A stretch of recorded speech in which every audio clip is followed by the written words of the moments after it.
Dr. Surya Prakash, Chairman of Prasar Bharati, Mr. Jawad Motagi, Secretary General, the two Director Generals of All India Radio and Doordarshan, esteemed friends. I have come unarmed. I don't have a scrap of paper with me, and that was the entire intention.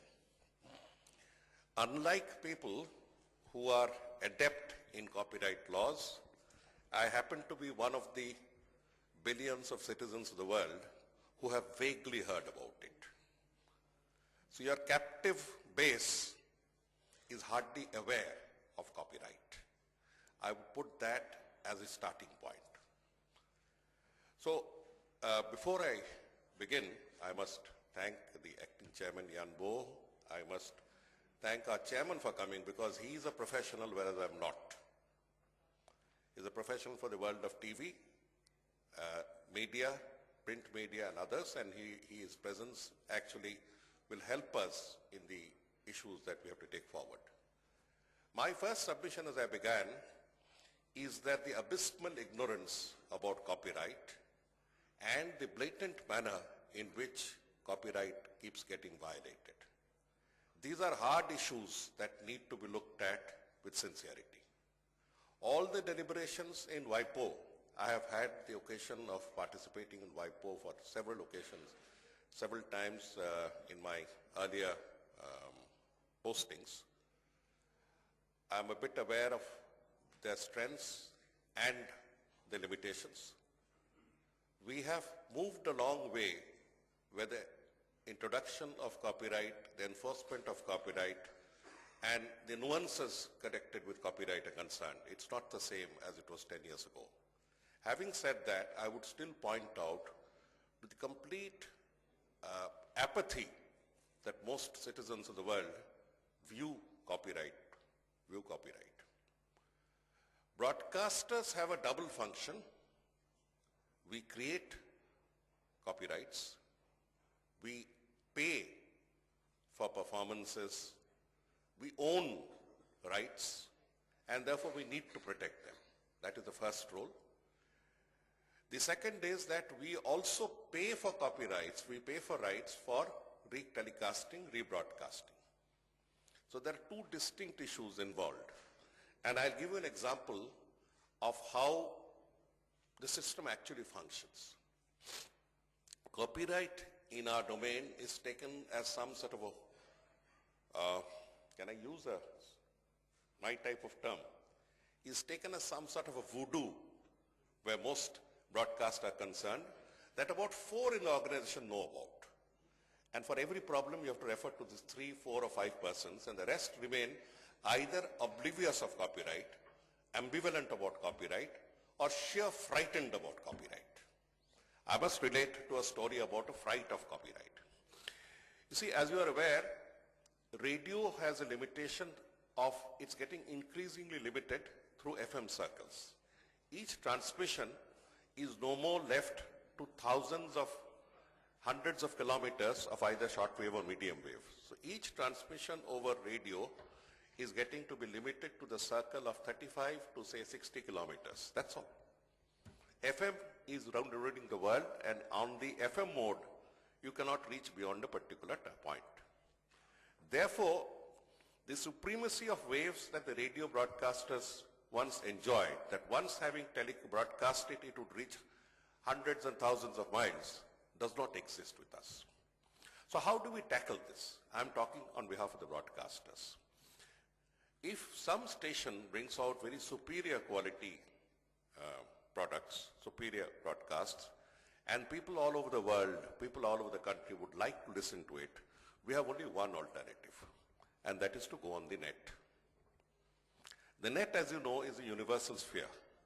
The question that bogged Prasar Bharati for almost a decade plus is how frightening is a copyright law on the net.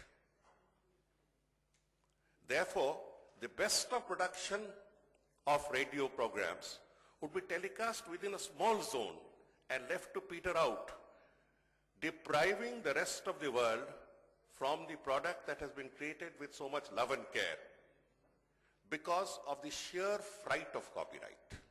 I'm using the word fright because that is what I saw explained in fancy English.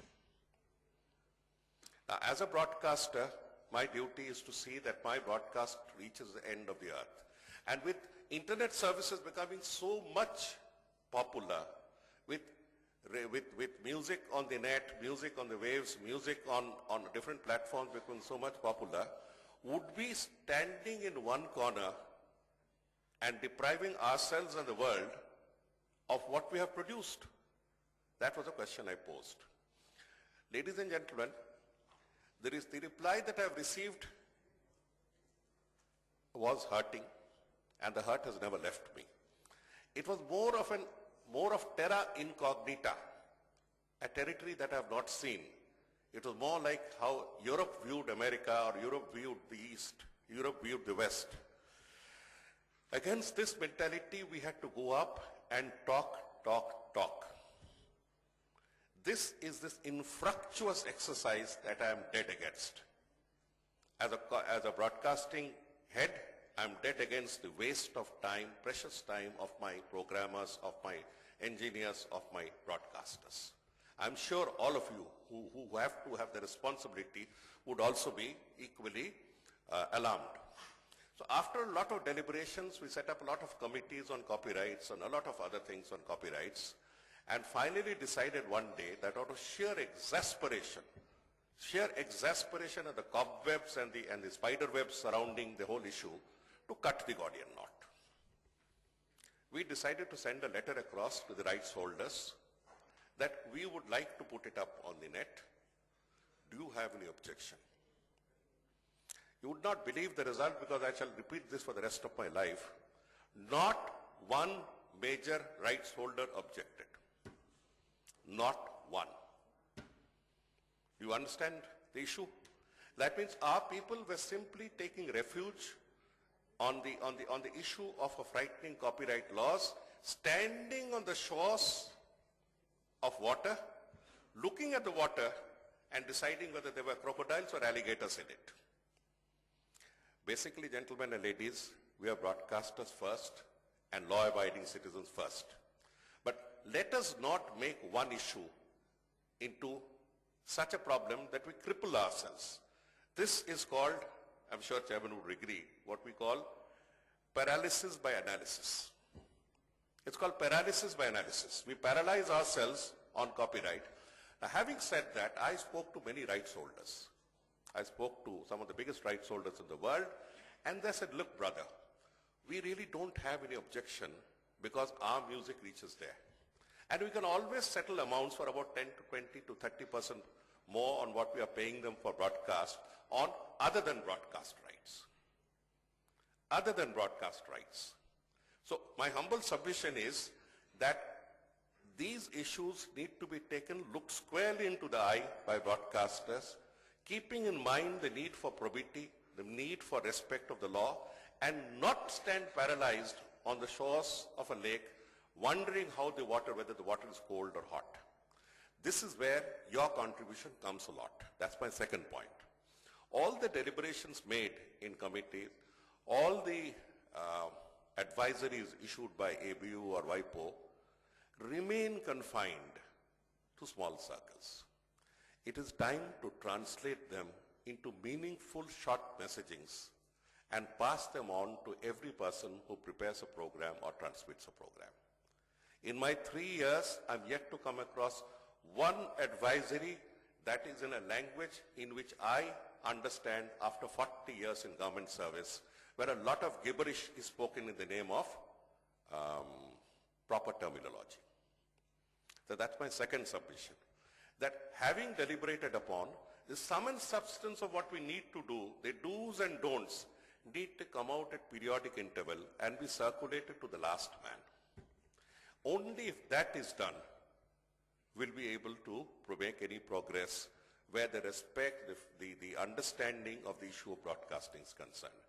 I have purposely taken a layman's view of the problem. I can get into nuances if you want. After all, spent quite a few meetings in the WIPO itself. Having said that, I would submit that please let us remember, I have gone over the topics and I find them fascinating enough to come back again. Unfortunately, today, there are certain pressures for which I have sought the indulgence of both Chairman, Mr. Motagi, and my colleagues, because there is another international call to which I must rush. But friends, before I leave, remember three things. Number one, all wisdom stands negated if the entire world remains ignorant. We need interlocutors. We need to come forward and explain what we have done. India as a country is prepared to host almost every major event of the ABU, and that's a promise I'm making here. We have held Rebecon, we are prepared to hold every meeting, we are prepared to give every assistance, and India does not mean Delhi. It does not mean Delhi. We have some of the finest places to visit, and I welcome all of you. I'm sure my chairman and my direct DGs all support. We'll organize whatever committee meetings, whatever unions, whatever events you want. Just don't talk in terms of 2020. You frighten me. John Maynard Keynes had said, we always talk in the short run, because in the long run we are all dead. So I don't know who will be here around till 2020. So let's talk short term, Jawad, and we'll get you on. So India's hosting, India's openness in these matters, India's willingness to come and be of assistance to the ABU and to the other world bodies is established. But I end up by saying that the two submissions that I made of communication and clarity of purpose should be remembered. Please remember this, because otherwise all the good work that you do remains confined within air-conditioned rooms. Our broadcasters, the number of broadcasters we have with us is around almost 50,000 people. If only it reached 1,000 persons, I'm the happiest person on earth. I don't mean that it has to reach all 50,000. 30,000 won't even understand what we are talking about. That's not their job. But if it reaches 1 to 2,000, beyond 5 men in this room, we have done our job. With these words, thank you once again for coming over to India, and welcome. I'll meet. Thank you.